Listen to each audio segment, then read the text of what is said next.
ரொம்ப சிம்பிளான மெத்தடில் டேஸ்டியான ஆட்டுக்கால் குழம்பு செய்யறது எப்படின்னு இந்த வீடியோவில் பார்க்கலாம். ஒரு ஆட்டுக்காலை வாங்கி அதை நல்லா தேய்ச்சி எடுத்ததுக்கப்புறம் அந்த கருப்பெல்லாம் போகிற அளவுக்கு நல்லா அதை கத்தி போட்டு சுரண்டி க்ளீன் பண்ணிடணும்.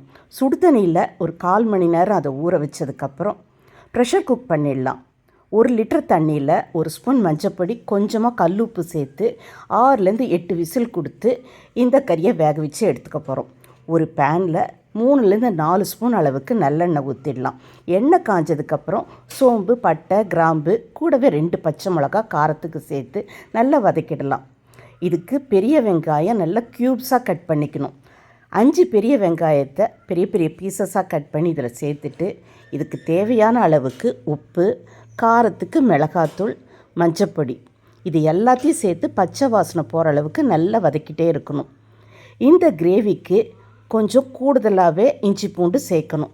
ஸோ தக்காளி வதங்கி அது குழஞ்சி வந்ததுக்கப்புறம் 50 கிராம் அளவுக்கு இஞ்சி பூண்டு விழுதையும் இதில் சேர்த்துடலாம்.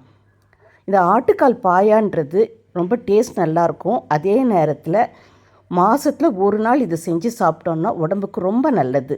இப்போ இது எல்லாம் நல்லா வதங்கி வந்ததுக்கப்புறம் வேக வச்சுருக்க அந்த ஸ்டாக்கை இதில் ஊற்றி நல்லா கொதிக்க விட்டுடலாம்.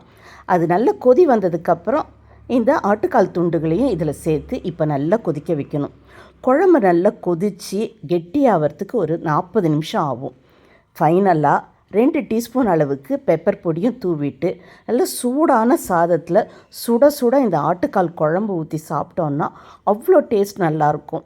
முட்டி வலி, முழங்கால் வலின்னு இருக்கிறப்போ இந்த குழம்பு வச்சு கொடுத்தோன்னா அது அவ்வளோ நல்ல அதுக்கு ரிலீஃப் கிடைக்கும். இது போல் கொஞ்சம் வித்தியாசமான ரெசிபிகளை நீங்கள் பார்க்கணுன்னா நம்ம வண்ணக்களஞ்சியம் சேனலில் சப்ஸ்கிரைப் பண்ணிக்கோங்க. இந்த வீடியோவை சேவ் பண்ணிவிட்டு இந்த டிஷ்ஷை ட்ரை பண்ணி பாருங்கள். தேங்க்ஸ் ஃபார் வாட்சிங்.